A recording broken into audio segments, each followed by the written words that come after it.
cambia mucho la LCS a Scrims. En Scrims juegas tu juego, aquí en la LCS tienes muchos nervios y a veces te vas de la partida, mentalmente te vas y no juegas como tienes que jugar bien. Yo llevo 3 años yendo a eventos y no sé qué y cosas y sigo teniendo los nervios. No sé si es ahora tengo nervios, pero no sé si es porque ya es la LCS, es Europa y no sé qué, o es porque nunca los voy a perder, no lo sé. O sea, yo creo que si llevo aquí un año, pues sí los perderé, supongo, o espero. Welcome back to the European League Championship Series as we load up for our final match of the day between Giants and the first place SK Gaming. You just heard there from Giants talking about maybe being here in a year. It starts with picking up wins now. SK are coming home from a disappointing IEM performance, and while SK learned some very hard lessons, Giants were given a very clear roadmap on how to take down the European Titans. Let's quickly take a look at their team composition. Team composition for the players for Giants. It is, of course, Werleb, Frederick, Pepinero, Adri, Rydell, and Lothark, the coach. Yes, SK exposed Giants 2-8 versus top 6 teams. Can they pull off an upset win?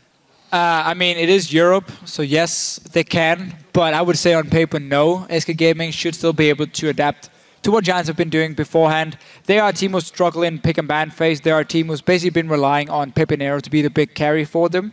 And also, when they play like the top teams, they've only won 2. Well, teams above them have only won 2 games, which is obviously nothing. But they're sitting down there in bottom of the standings. MYM, for some reason, started winning games, making it even harder for Giants now to avoid relegation. They are, as we've said so many times, fighting to simply avoid it. So, 2 things to keep note with Giants. Their schedule in the coming weeks is going to be relatively tough. They play SK today, Roccat tomorrow, Elements, and the Wolves. This is a difficult set of games.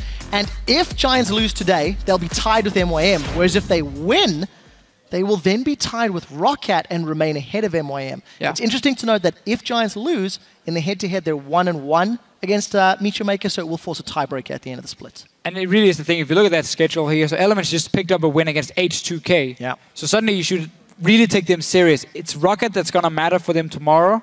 SK Gaming here, again, if you are Giants and you look on paper and say, okay, which games do we have to win?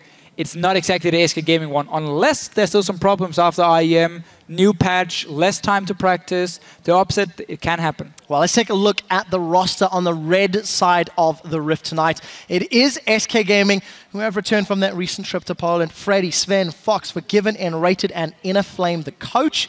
We've touched on how they need wins to avoid the tiebreaker with H2K or Fnatic. This is SK as a team.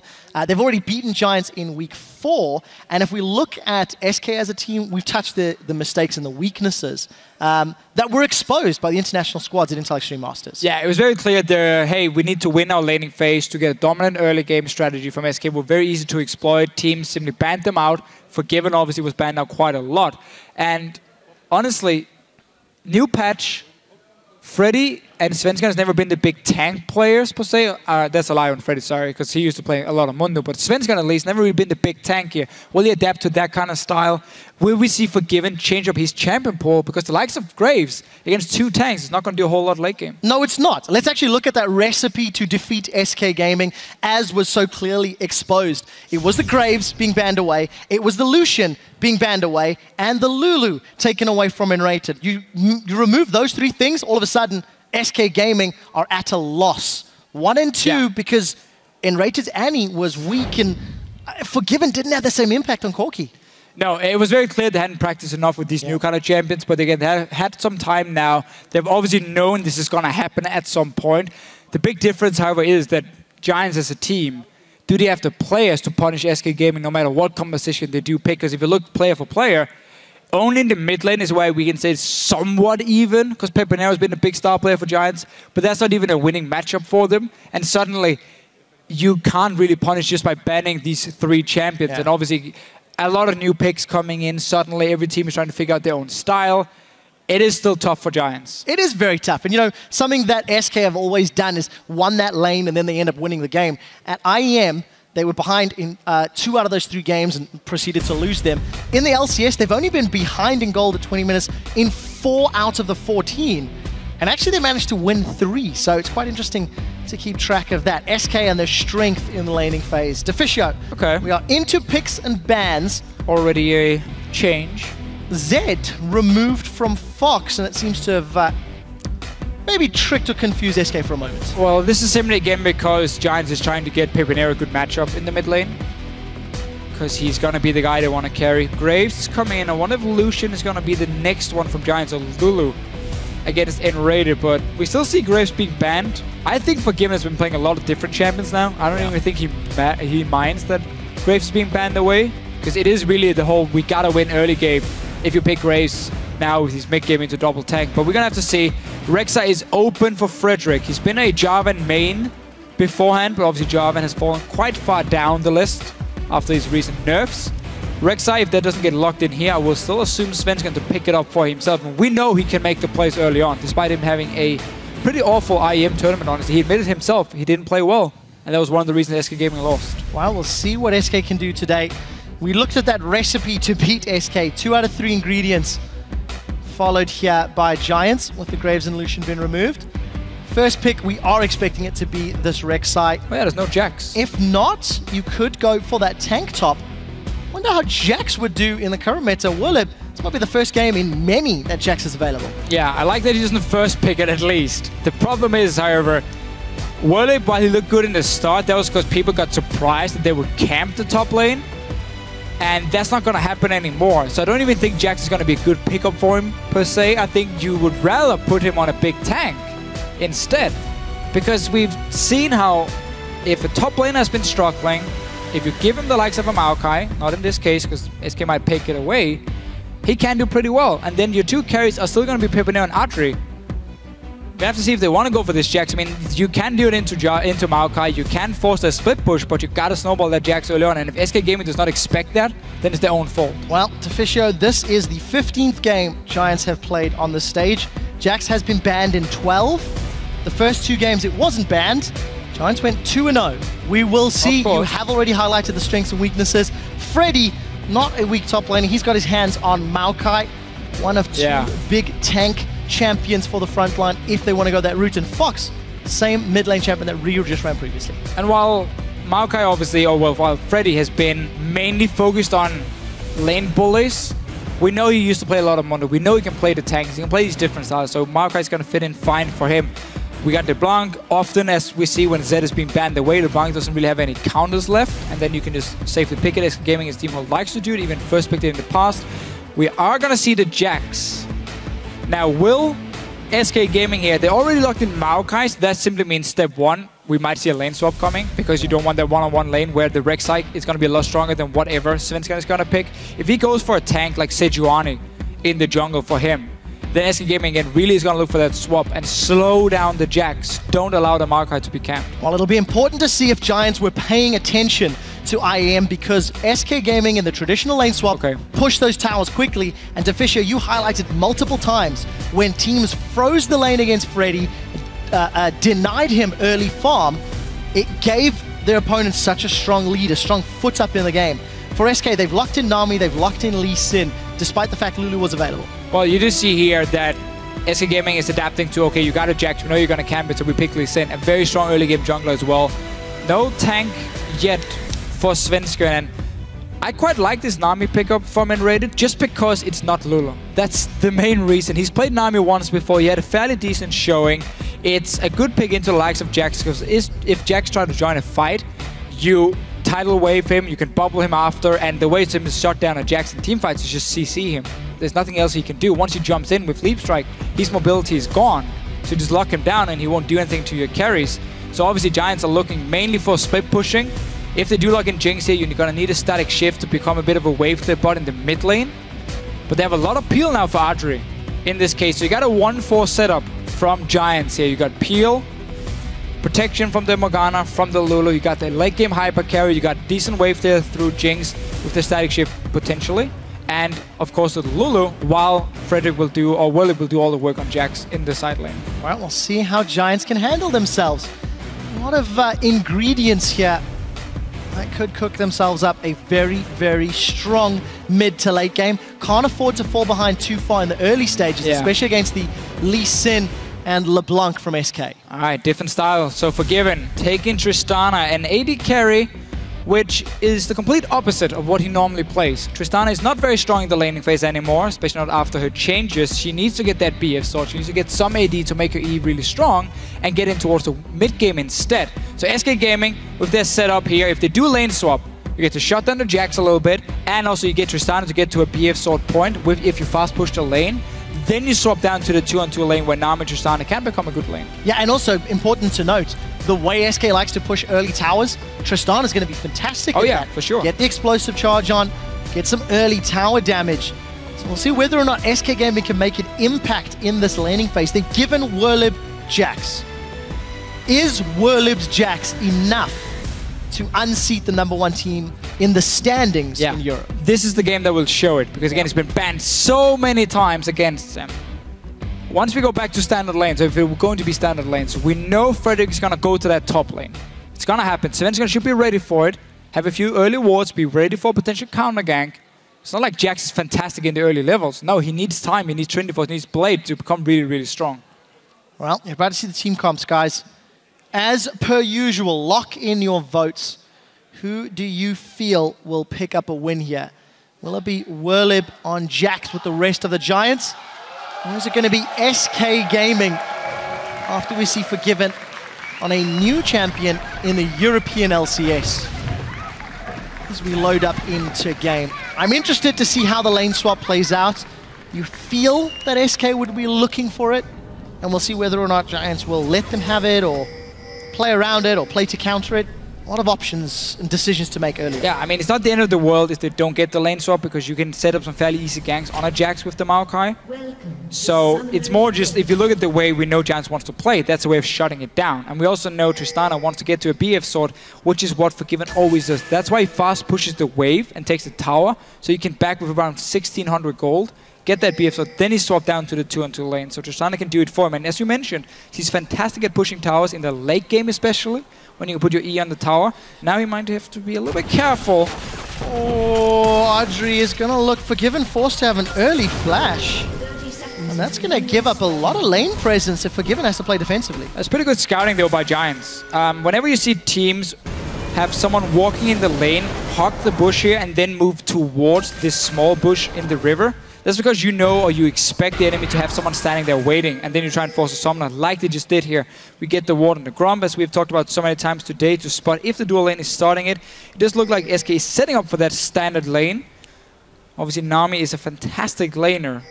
Should make up for some of the weakness of Tristana, and let's see how the two junglers then will play around it. And we'll see which lane gets rolling first. We can expect Frederick to show his face with Werlib. Pepinero takes a little bit of a larger chunk of damage than Fox in that particular trade. No big surprises as far as itemization is concerned. Werlib with a very defensive Flask sustained start. The Little Raptors secured by Freddy, so he'll get himself to a early level 2 once he hits that top lane. Werlib is always doing Raptor camp himself though when he's playing Jax, so he gets instant level 2 because he does the whole camp as we can see here. Then he recalls and teleports back to the lane. So he's gonna get that instant level 2, but if Freddy can get a few minions down, he might be able to catch up before Werlib can do anything, because he obviously wants to TP to the tower as well. And we can see Freddy's gonna get the small minions here.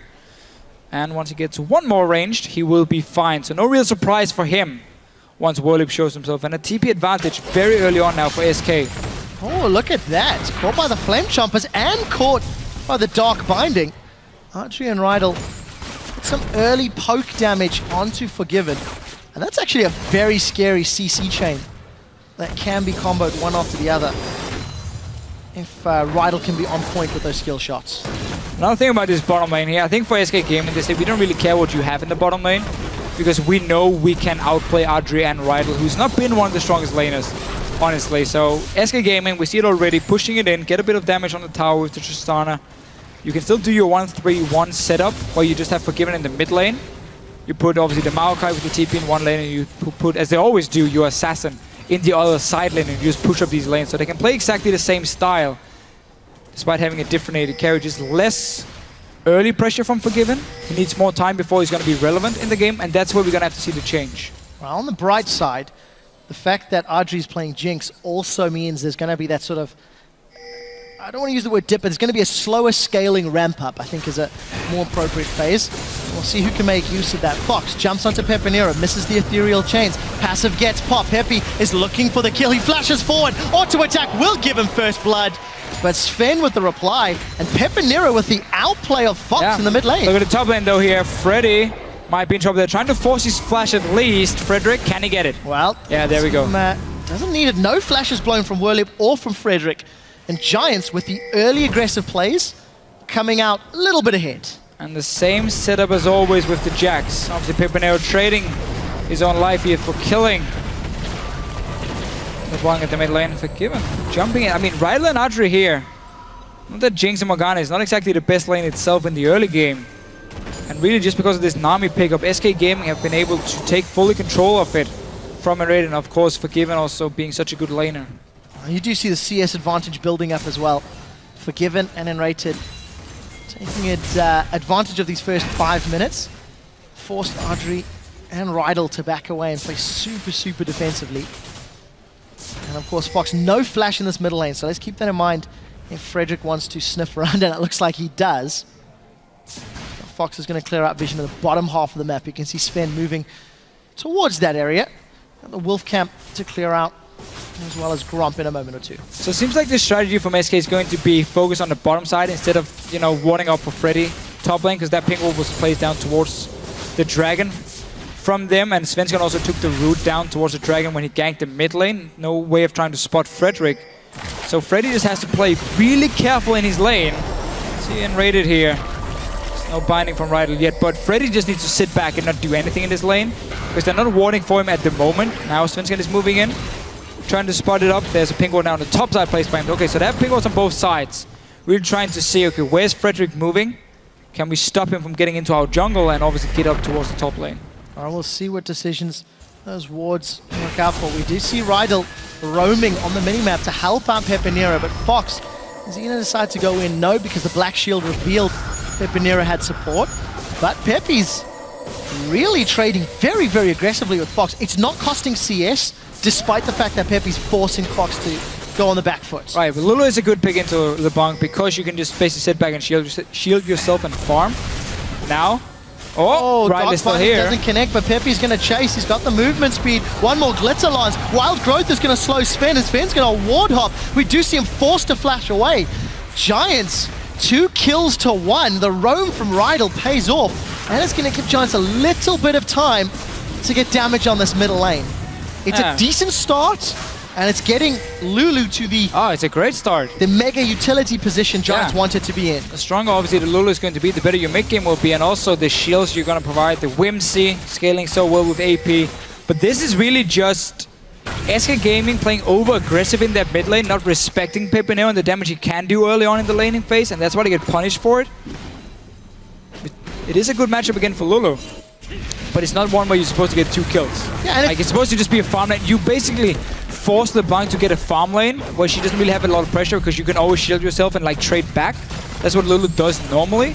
And therefore you kind of nullify the assassination potential of a LeBlanc.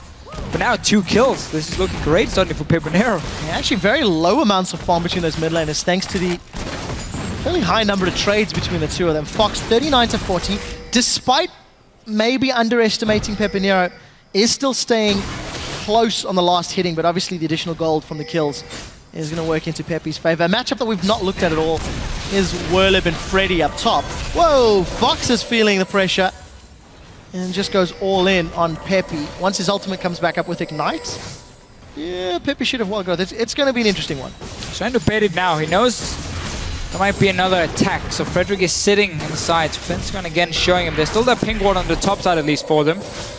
Red takes quite a chunk of damage. Both junglers around the mid lane. Instead now Frederick looking towards the top side. There's no flash for Freddy.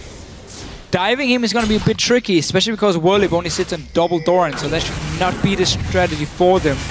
Also spot Frederick, so as soon as they see Frederick here, and okay, he's going to sit and wait, Svensson goes down to the dragon. You know the top laner is on the top side. Yes, Frederick has ulti, so you can try and come down and stop it, but they have to move in now. Well, let's see what they do. Dragon to less than half hit points. Forgiven is responding. There's a numbers advantage here for SK. They're grouped up. Frederick has committed. has managed to dodge the Aqua Prison and should be able to take the tunnel out. Early Dragon to SK, very smart play, and also got the Void Rush from Frederick. So yeah, just a little bit too easy. A little bit of breathing. A little bit too easy because Frederick showed himself on the top side with the ward. Obviously, he was trying to get a bit of extra gold, but still, when you show yourself there and you know there's no threat of your top laner diving, it's very safe for you to just start that dragon. Because worst case, if Giants try and collapse, you just back out around your own blue buff and you just walk away from it, and you didn't really lose anything on the side of SK. So an easy dragon for them. Freddy still farming pretty well despite losing that early flash.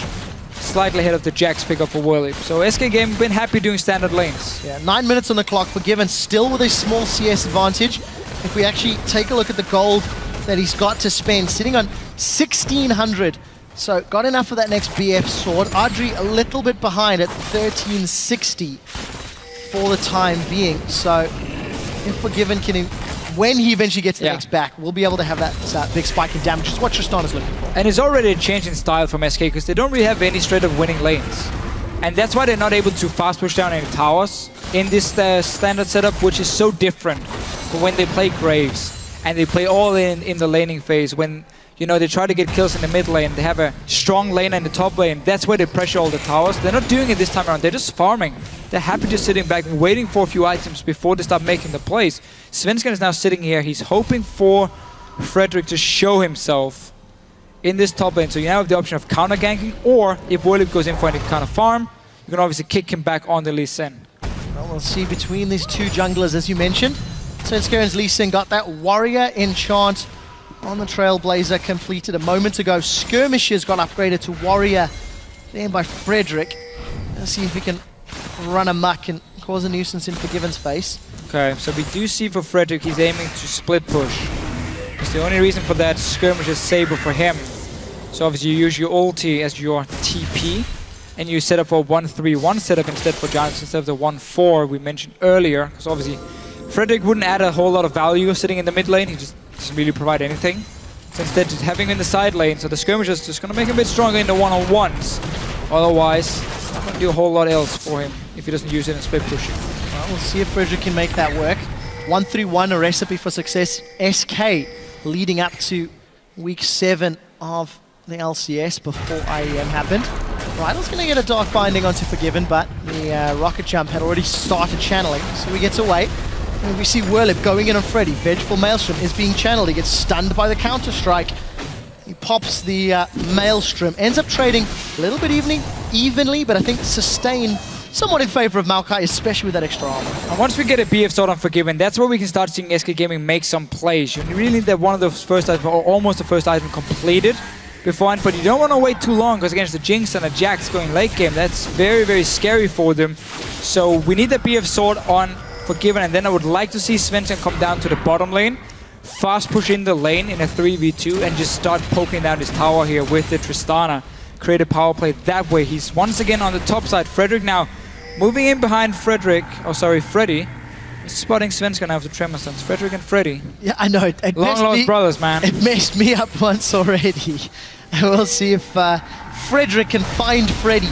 In fact, he's turned his attention to Fox in the middle lane. Fox gonna dash away, spin with the flash forward, tries to get the Dragon's Rage kick, and actually knocks Frederick to safety. We do see Pepinera running low on mana, and Sven and Fox unable to make a kill. But oh, super mega death. Oh! Thank you, observers, for following that. That was awesome. Hey, remember, this mid tower, tier 2, doesn't give a shield anymore. That would have saved him. He just died from it. Thank you, Patch Nose 5.5. Rito, please, costing Fox a death. And now Frederick plus Pepinero take down the first tower of the game. Give Giants a small gold lead. And with a kill from downtown, Audrey is going to be sitting pretty.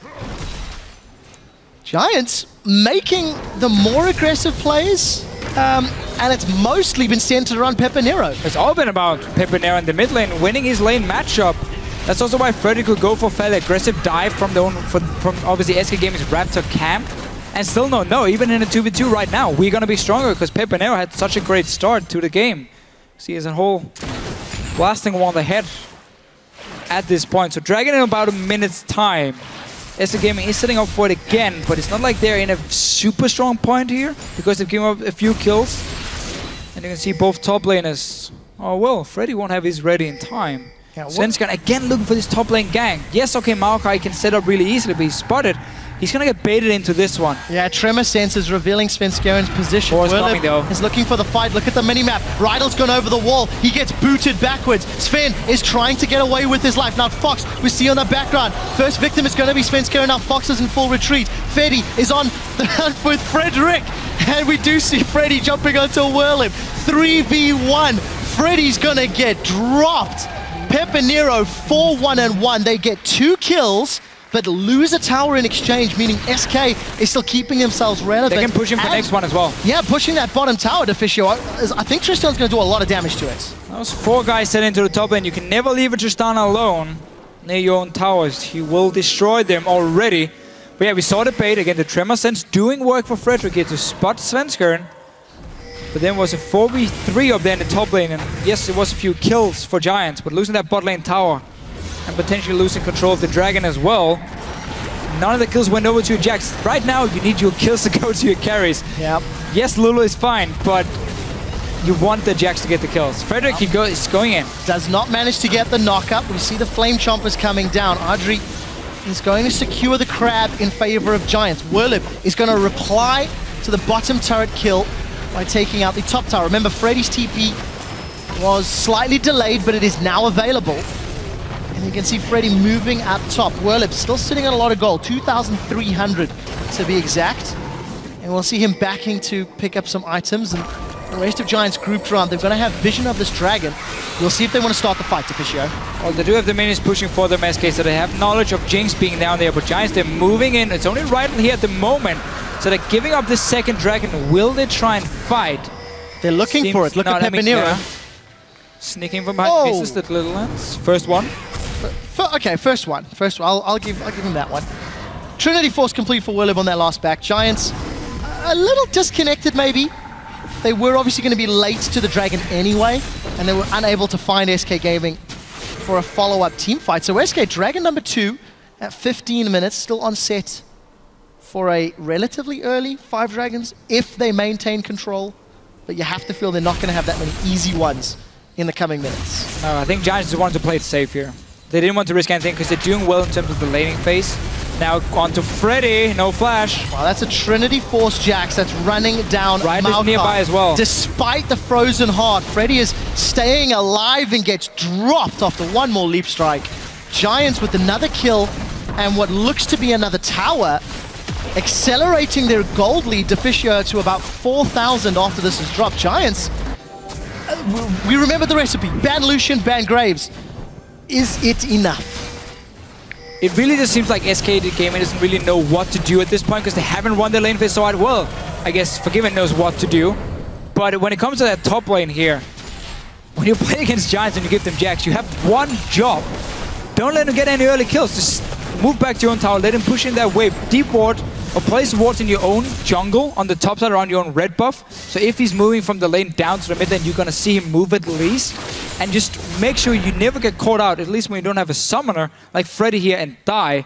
So SK Gaming, they got the bot lane tower, but that's it. They haven't won the laning phase, otherwise lost the mid lane. They've been losing the top lane lately as well.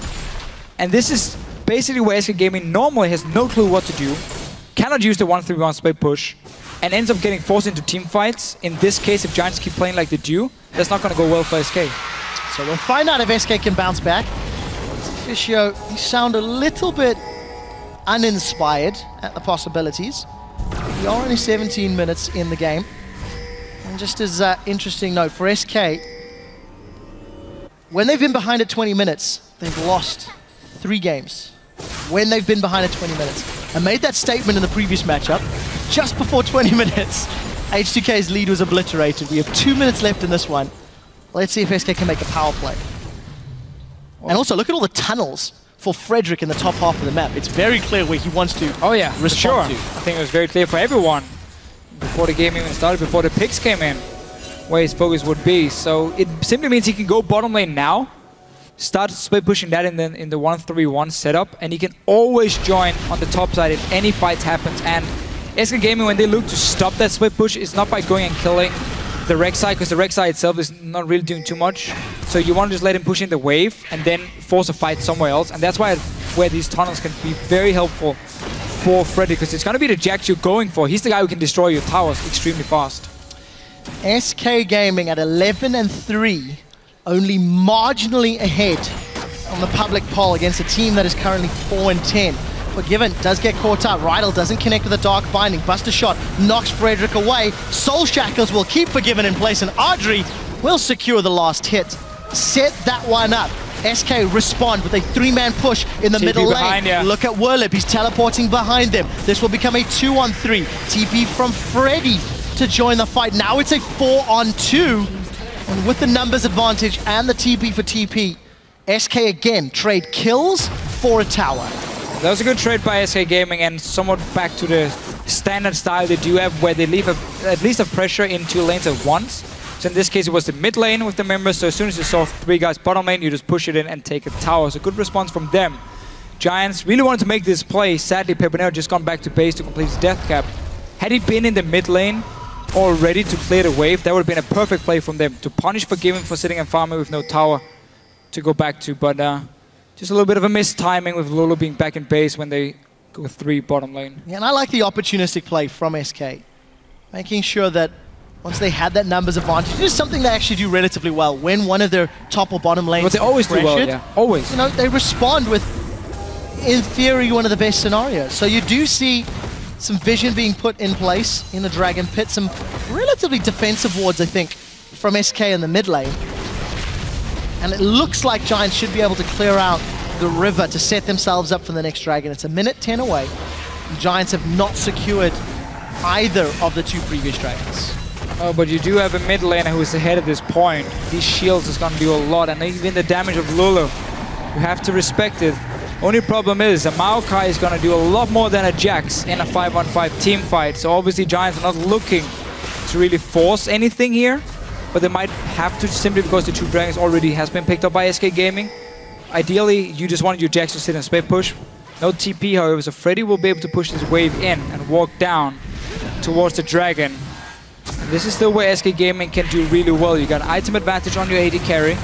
You have a massive top laner who's been getting a lot of farm. This might not be what Giants is looking for. It just feels like Giants have been dawdling a little bit. They moved in to put some vision into the jungle of SK. 15 seconds before Dragon is up. You see Audrey pushed out that bottom wave, and the rest of Giants dancing on the crab movement speed. Werlip actually leaped onto Sven as the Dragon spawns. Now, SK, do they want the full 5-on-5 versus the very, very scary Lulu?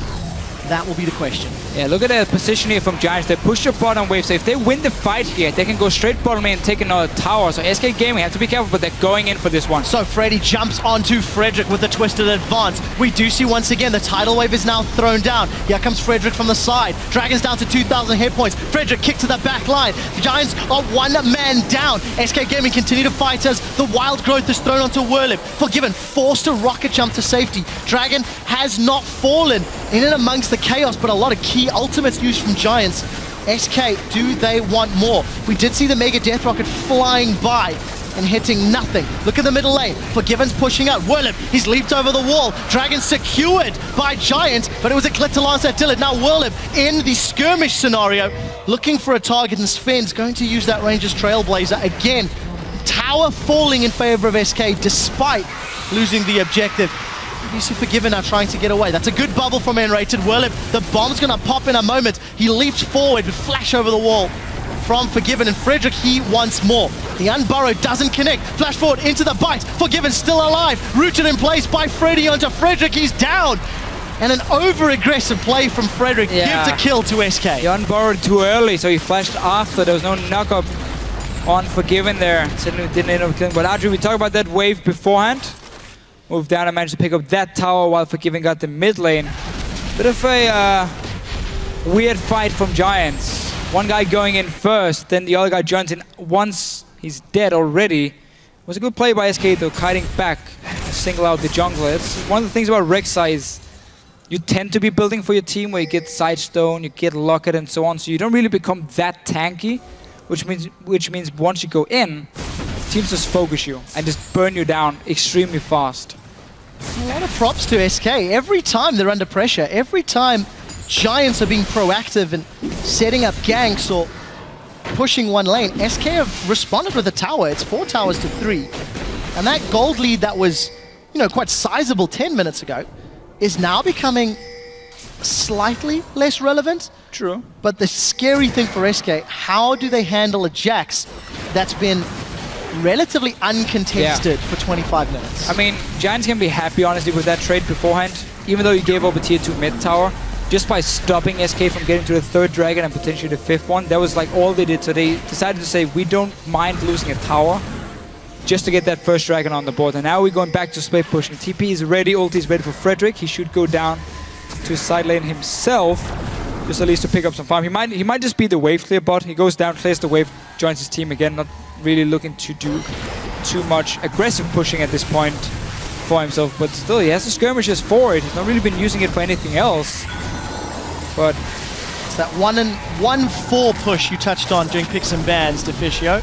You can see with teleport, Whirlib is up in the top lane. Look, there's a teleport here from Freddy. It's going to come in behind Giants. Fox is looking for Frederick, but the Black Shield's going to keep him alive for a moment or two longer. Audrey is able to sidestep the tidal wave, but Rydell's been jumped onto. Soul Shackles is going to keep Svenskeren and Freddy in places. Rydell forced to flash away. Keep your eyes on Whirlib. What can Whirlib do? We see Enrated is going to be actually getting away. It was Rydell that's dropped. Now Freddy being focused down. Jax out of the fight means SK leap forward. The rocket jump forward. The bomb's going to blow up. Frederick is down, and SK win a convincing team fight. 0 for 3. it's, well, I guess we got one for kill. 3. 1 for 3. But it's the kind of the same deal again for Giants here. They're going in like 1 by 1, and one guy's dead. They all got joints in.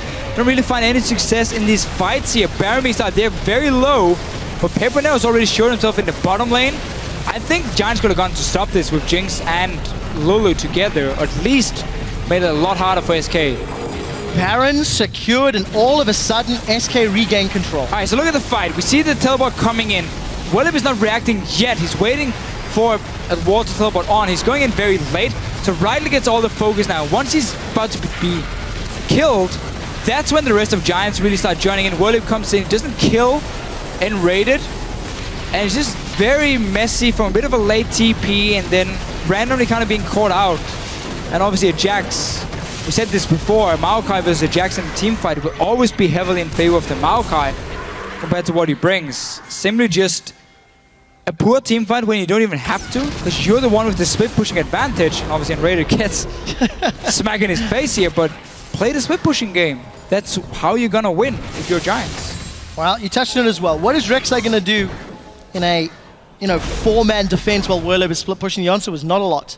Frederick got caught out, and SK all of a sudden even up the goal. They've got Baron, they've got some pushing power might to help defend against the theoretical split push that Giants could put down. Just like that, 25 minutes of positive, strong play from Giants is undone. And it's SK that can regain control of this map. Yeah, now we're getting to that point where Tristana, if she ever gets to a tower, it's going to take her just a few seconds to burn it down from a given side. And she's still a strong late game carry as well, obviously. So SK Gaming are looking great. You're going to have that Maokai diving on to Adri. Jax can kill a carry, but won't be able to soak up the same amount of damage. That's going to be the big difference between these two top laners in the late game. As long as Forgiven plays it safe and like jumps out, or Enrated is there to help him and lock down the Jax, Whirlib will die fairly fast to a late game Tristana. Something else we also have to touch on is that SK played from behind. SK were down in gold. They were falling behind, but they pushed all the towers. Traditionally, when SK's been down at this stage, they've not been punished. Despite all the positive plays, SK are showing a little bit of growth. Ooh, don't know if it would have killed him, but the heal does come in, and Enrated stays alive to fight another day. It does mean Enrated has to be very careful here. One hit on him and he's gonna drop dead. Whirlib is pushing, there's no TP, so Giants is giving up this dragon here. They can do it because they got the first one, or they got the one beforehand, so there's no like fourth dragon suddenly for SK, but they gotta get that tower, at least some damage on it. Freddy's gonna move up there now. So you see how they're pushing mid and top instead of going for dragon? to force Freddy to decide where am I going to defend. Obviously, Jax is the one you got to hold. Well, Freddy is going to jump up top, hold Whirlib off as best as he can. The rest of SK dealing with the minions in the middle lane. There is some support coming from N-Rated as well as Svenskeren, but Giants are in the river. That's a flash from Freddy. He really wants this one. He's gone in with the Vengeful Maelstrom. The rest of Giants seem to have backed off for the time being. Frederick's going to be late to this fight as Rydell is jumping in. The bubble throws Whirlib up in the air, and now Frederick has joined. It's going to be a kill onto Whirlib as Frederick is in full retreat. Dark Binding will connect, and that's a flash away from Frederick. Giants seemed late, despite the fact they were barreling up through the river. And SK do get themselves their 8th kill of the game. Onto the split pushing Jax. And got that Dragon as well. Really the big deal for them. So the game is far from over in any way. Very close here between teams. So it's really been all about SK and just punishing Giants for every mistake they've made the last few minutes. This one as well. You're the one setting up the split push. You're the one abandoning the Dragon. You should be in a position to join in if the Jax gets jumped, but they were not. And instead it was SK picking up a kill. And you see, like, look at the gold here from Giants. It's just taking off. And just in the very, very end, SK Gaming gets the lead. Yeah, it's just really smart play. That team fight, you know, that team fight about, what was it, 5 minutes ago in the middle lane. SK punishing Giants. And you know what, actually, if you step back and you look at the league as a whole, Giants have always done well in the laning phase. You know, I think back to their matches against Fnatic in particular. They read Rain over like a book. They had counter ganks, they were in the right place. But the problem for Giants has always been after the laning phase. Yeah. They seem to fall to pieces. They seem to just unravel. And the early game and the planning and the prep seems to be in place for, you know, one of the newest LCS squads. But unfortunately, as it's shown, they just get caught out. Whirlib has got some good damage onto Freddy. We do see the Buster Shot knocks him away. That's a wild growth onto Frederick, and Whirlib jumps back in. The tank is down. Whirlib forced to flash away as Svenskeren eats some rockets. Kill on the board for Giants. Will it result further? Dragon's Rage is used there by Svenskeren earlier. Giants commit to the fight. They get a kill. Yeah, SK Gaming's turn here to make a bit of a mistake. LeBlanc was in the side lane. Giants saw the opportunity and jumped in. Oh. Slowed in connect pod. Frederick, he's coming. Oh, bubbled a little bit too early, and Rated is out as the tidal wave gets thrown across the Giants roster. 2 kills for Giants. What will that equal? Dragon is not out. A minute and a half till Baron, and it looks like Giants set their sights on that mid tower. Yeah. Only thing they can really get here. Minions are pretty far away, however, so gotta wait for them. Same goes for Paper and Arrow, but just a few good kills for them. They saw the split push had started. There was an opening to go for a 5 versus 4, jumped for it, killed Freddy first, and Rated joined him after. So I like that little setup for Giants, just getting some gold back. Yeah, and I think it's important to note the defense of that inner turret cost Freddy his teleport. So Whirlib now has the teleport advantage. Should have a Blade as well. As the split pushing threat, and there you go, Blade of the Rune King completed. So Giants, use your split push power if you want to regain control. Just put him bottom lane now, because if SK Gaming goes down to try and kill him like they did before with 2 or 3 guys, Giants can run straight to the Baron. And that's really how you want to use this Jax at this point. And then you have Frederick who can take control of the top side in terms of the wave management with his ulti. And you still have this Jinx, we're sitting on a static shift. You got the Lulu, so you got great wave play in the mid lane. You got great disengage with Morgana and Lulu to control the map basically like that. For now, though, it looks like Whirlib is just running around the mid lane. Just take the wave bottom lane here. You have TP ready. Not a whole lot of hard engage on the side of SK. It's going to be a right to slow him Maokai, so you have time to react and like teleport in before the real fight breaks out. Yeah, well, Whirlib's last teleport was particularly late. There was no wards down for him to jump onto, and that cost Giants their control early. Even on gold, even on towers. A couple extra kills for Giants, but they don't have presence or even real vision in this Baron pit. So Giants making the play. Whirlib, Black Shield has been popped. Grandmaster's Might is out. Rydell will be the first one to fall before Soul Shackles can even get proc. Wild Growth onto the giant Jax. He's looking for Fox. Svenskeren is going to zone them away. We see a trade, 1-for-1, jungle for top. But Morgana was already down, and where is Forgiven? Untouched in the backline. Audrey still looking for more. The fight goes 1-for-2, but Giants need to be careful. They gave up Baron after not looking to defend it last time around. They seem to have learned from that mistake. Yeah, staying in. TP already blown by Whirlib. Could have saved that one and just start running back, seeing as SK Gaming Hadn't even started their Baron here. I guess they didn't have any vision on it, so that's why he tried. But now, he's dead. Not a whole lot to say about that one. After you knew they'd fallen. And Pep, look at the play cam. I mean, Pepinero's crushed. He got dropped and absolutely threw his hands up in despair. Giants have given up their second Baron after 2 massive misplays.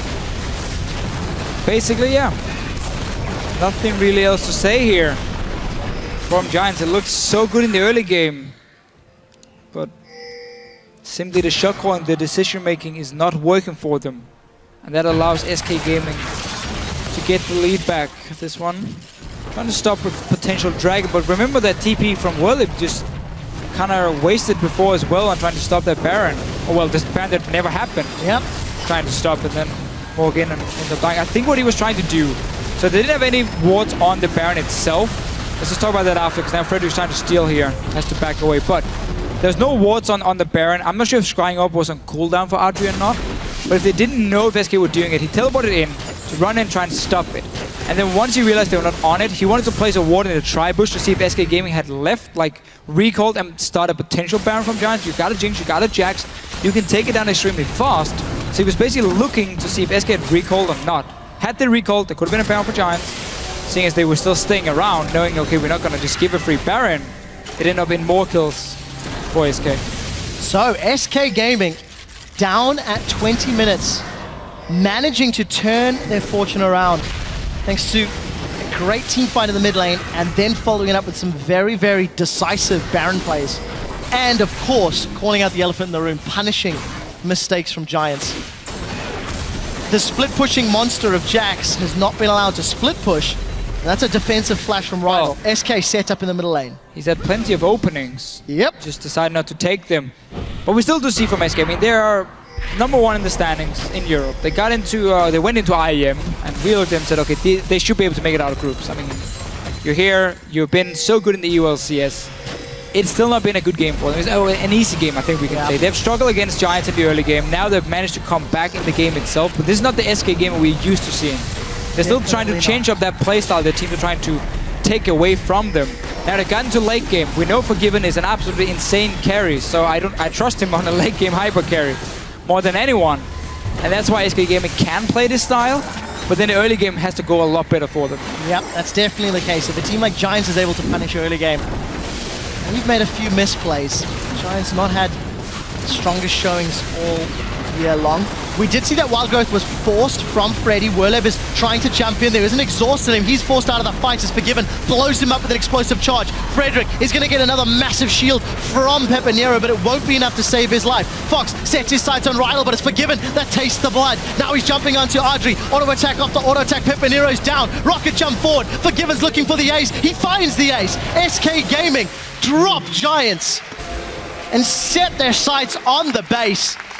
Just hop off the hop, reset off the reset. That is what Forgiven likes about a Tristana, that mobility that he gets from those dashes and jumps. We just saw it, how easy it was for him in the fight here. Okay, Jax jumps in, everyone just focusing. 5 man, he has no real defensive items yet, just picked up the cowl for him now.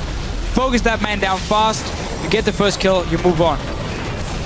Oh, look at this. How many towers can they get? Tristana. Nexus turret is dropped. Giants are just respawning now, but it's going to be too late. SK have dropped the Nexus turrets, and they've set their sights on the Nexus. One team fight, and you're done.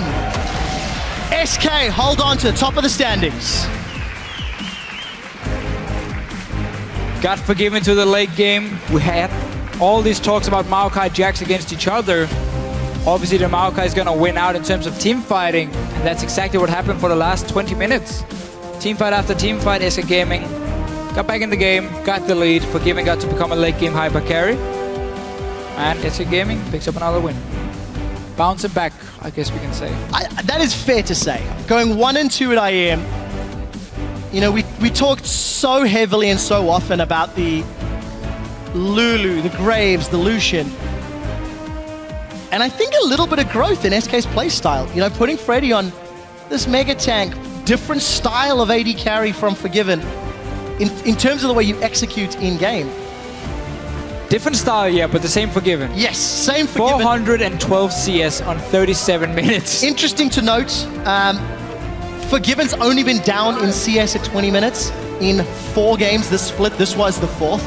And ironically, when he was down, he actually won those games. So interesting to note. Not that it really matters, because he more than made up for it by the end of the match. But yeah, SK, again, back to the drawing board. There are some things to talk about. There are some things to look at. For Giants, on the other hand, that loss means they are tied with MYM. They are tied for the 10th position, and they are 1-1 in the head-to-head. So we may have a tiebreaker. There are still 3 games to play. There are still things to happen. MYM looking better. Giants still the same problems. Still the same problems, and just a very annoying game to lose. Because you had the early game. You won it. Your jacks have become bigger and bigger. You could start split pushing, and then you simply didn't use it. That's the problem, because they could have won this game easily, honestly. They played well early on. So now you're going to look at this in the schedule and say, that was one of the games we didn't expect to do well in, but we did anyway, and we didn't get a win. Now we have Rocket tomorrow. If they lose that game, they're almost out of hopes of getting out of relegation. And this is a team who always talk about how staying in the LCS is the only goal they have. They want to be here for summer. They want more practice. They want more time in the gaming house to improve as a team. It's looking scary for them, at least right now. It really, really is. And the scary thing is, their mid to late game decision making is what is costing Giants. You know, we consistently talk about their laning phase. There is also quite a big weakness, I think, in their picks and bans. They don't have the most versatile players. There is a big difference between Giants, tier 1 pick performances and tier 2 picks. So as a squad, they need to work on both their mid to late game decision making as well as upping their level, because Pepinero, he's the only one that's showing consistency across a multitude of champions, I feel. Yeah, and it's going to be hard for him to fix this mid to late game because it's so hard to suddenly find, oh, you're going to be the shot caller and you're going to do great. That's not how it works. I remember talking to Rydell about the communication on the team. He said, well, everyone kind of provides information, and then we kind of have to make a decision on the spot between 5 guys saying 5 different things. And that's why it can go really wrong, because they all have different opinions. And then it's so tough because you can't just assign one guy to be the shot caller all of a sudden near the end of the split. That should have been done beforehand if they felt like they had problems communicating or problems with the decision-making for them. So I don't see how they're going to fix this issue in the remaining games. I don't think they will. I think they're going to have to rely on winning that early game and just try and completely snowball it out of control and not get in these situations where suddenly it's a 50-50 fight and they end up losing it because they have a weaker setup. Again, when you pick a Jax into Maokai, you want to split push, nothing else. Well, it's a battle for survival now. With Giants, they are now 4-11 on the split. 2 games behind Roccat, as far as the wins are concerned. The complete opposite end of the spectrum.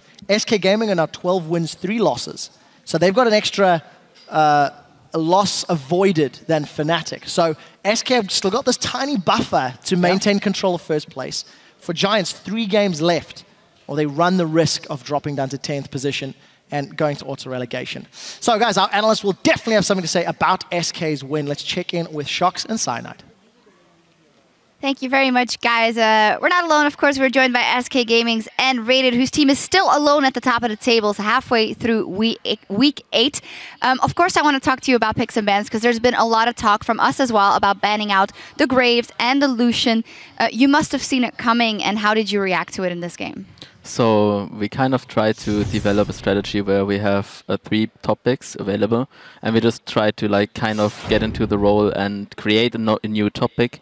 That was in this case Maokai. So when Kog'Maw was out, Maokai was really hard to contest in a way, because whenever Maokai is in the game and there's no hyper carry available that you can play against it, just the Kog'Maw could have shredded it, and any other AD is just struggling getting through all that HP. So do you think it hurts you so much that when Lucian and Graves are banned because you don't get to snowball the bot lane in the same way and extend your lead from that to every other lane? I guess there was some kind of strategizing problem in that way. We had more prepared also for IEM, but we didn't show it. I think that was just a mistake of our side, and we should have already picked, for example, Tristana earlier, just to kind of avoid the whole situation. Yeah, you do mention IEM. That's where that Graves Lucian thing came from, as well as the Lulu, focus or taking it away. This time, you guys, though, you let it through and you went for your Nami. Is that something you wanted to prove, or just, be comfortable with knowing that in the future you might have that Lulu picked away a lot of times? No, we never felt that Lulu was any problem for our team, at least. We felt more like, because of the AD diversity, I think there were not many ADs similar to Lucian and Graves available at all. And while a lot of supports, we played way more supports in scrims, we didn't actually play Lulu almost at all, but we fell back to it in like tournament situations because we felt there's so much power behind it. And you also saw it at IM, a lot of other supports picked it up in the end. I just feel like we have a lot more to show, and whatever they ban, we will handle it this way. Yeah, you do mention that whatever they ban out with the AD carries now, as Cyanide touched on as well, it was a little bit harder for you in the early game. Do you think that you can remedy getting better in the early game fast enough in time for playoffs, knowing that you'll be facing teams that are better in the early game than Giants, and better especially in closing it out mid with a lead? Yeah, I think we had a lane that was not supposed to win in general. I think there was at best a 50-50, if not a bit more in their favor. So what we did was we were trying hold onto our CS lead and just try to snowball it from there. And we felt like Tristana mid game is not the strongest, while Jinx kind of has a bigger power spike in that sense. But Tristana just like has a higher ceiling when it comes to late game. So all we did was just waiting out for Tristana to like hit the point where she was really hitting hard, and that's what we did. I think just keeping a CS lead, getting a CS lead is enough, even against good enemies, just to get Tristana rolling. All right. Well, it's funny you mentioned that, because Forgiven was actually down in CS by 20, but he picked it up right after and made it work. So it is testament to how you guys like to play. Congratulations. Good on you picking it back up after IEM, of course, as well. Thank you. All right, with only 3 games left for each team this split, here's how the standings lie. Alone in first is SK Gaming, with Fnatic just a win behind them. H2K rounds up the top 3, with Gambit a few games back in 4th. Elements are now alone in 7th, just 1 win behind the 2nd place playoff spot. And Meet Your Makers have tied Giants in last place, refusing to go into relegation without a fight. A lot of crazy stuff here today. For me, definitely MYM coming out on top was one of it. What was interesting to you today? Yeah, MIM was, of course, a slight surprise, but Gambit's performance at IM not really the best, so it was kind of to be expected. Also, Elements coming strong today, actually playing a really good game, just double tank and running in, even though their warding was worse than H2K's, but they just worked out the problem by just engaging and crushing them in fights. Like, you don't need wards if you just destroy them. Yeah, that's a good point. Now, with day 1 of week 8 coming to a close, we have to recognize a player that packed up their bags and carried harder than the rest. With 6 kills, 11 assists, and a 89.5 kill participation, our fantasy LCS points leader is the one and only Huni with 32 points. A great game from him once again, and cool to see him on another champion than the ones we expected from him. Yeah, Hecarim was definitely a pleasant surprise, although not so pleasant because now people will play it even more in solo queue. It's completely disgusting to play against, but still happy to see him do so well. Make sure you get that on your team. Now, Elements' Froggen also put on a show today, and @StankVicious took notice. He writes, "Super Mega Death Requiem. This is your LCS big play of the day." We do see the Prey Seeker going up. Box has teleport. already been used. Teleport coming down. Follows up from the Requiem. Oh, the Mega Death Rocket gets one. Beautiful setup. Ulti from Froggen into Reckless here with the big rocket. Yeah, from @StankVicious. I actually worked with St. Vicious a couple of times. It actually smells quite nice, so I don't know if that's accurate. And anyway, keep sending in those plays by tweeting @LOL Esports with the hashtag LCS Big Plays, and we'll check out some more of your favorites tomorrow. Now, tomorrow also brings the conclusion of Week 8, starting with Meet Your Makers versus H2K. The Unicorns of Love will face Fnatic, SK Gaming will take on the Copenhagen Wolves, and we'll end the day with Elements versus Gambit Gaming. A key match for Froggen & Co. if they want a shot at the playoffs, and honestly, I think they can take it. Yeah, if they play like they did today, they have a good shot. Just a solid strategy, and like I said, if you win the team fights, it doesn't matter in the end what else happens. Yep, we will see. Our coverage continues tomorrow at 6 p.m. Central European Time, and until Daylight Savings Time kicks in here, that is 10 a.m. Pacific. Now, sadly, we have to sign off until then, but for myself, our guest Cyanide, and the entire broadcast team, thank you for tuning in, and we'll see you back here in Berlin tomorrow. We're back into week 8 now. Every game counts. I'm really excited to see what happens here. Oh, there is going to be a big combo as JWoww comes up with a pick. A teleport in for Combo Shard, leading the charge in. It's Diamond, but do they have the damage to take him out? The Wild Growth to keep him alive, but not for long. And Meet Your Makers could still make the playoffs. Yeah, he's isolated, actually. He's going to dodge out the skill shots. The chains are on him, however. Timbers is dropped, but so is Yellowstar. Rainover bouncing all around. And Fnatic, a dominating performance over Rocket.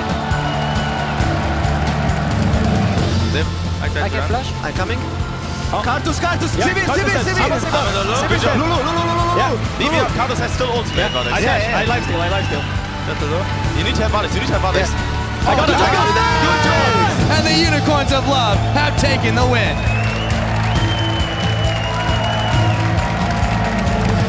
What is the sign saying? I cannot read it. I mean, let's go over everything again. He's turning away.